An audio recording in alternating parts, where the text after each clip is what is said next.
Months since 3 Breathitt County teenagers were seriously hurt in a crash.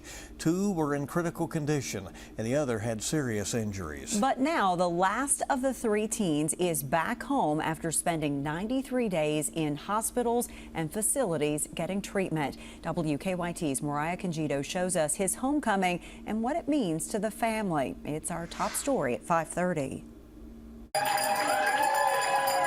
Cheers and applause filled the hallway at Fraser Rehab as Ethan Bowling hit the gong with his brother, sister, and parents surrounding him. Don't ever give up hope on any person. No matter if it's your child, don't matter if it's a loved one, an older one. As long as they know that you're there and you are fighting, they will continue to fight. That's the message today from Ethan's mother, Elizabeth Little. We was told at UK that Ethan would possibly never be able to breathe on his own and especially live independent. Little says Ethan suffered a severe traumatic brain injury. Ethan could not walk, he could not talk. He was first receiving treatment at UK Hospital before being transferred to Appalachian Regional Healthcare's long-term acute care hospital.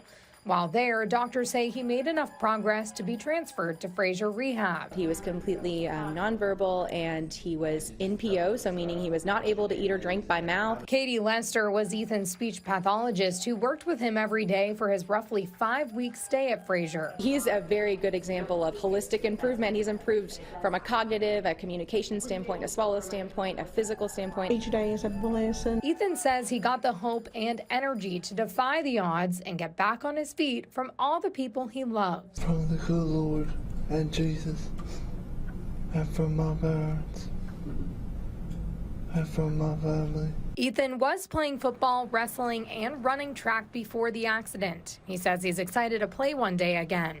But right now, he has one thing on his mind: swimming and eating a steak fajita when he gets home. When you have 3 young men come out of a wreck like that and the detective says, I didn't think any survivors, we are beyond blessed with all 3 young men coming out. Mariah Conjito, WKYT. Well, Ethan's mom says they are having a homecoming celebration at their house tonight with the community and friends. The other 2 teenagers involved are home recovering as well.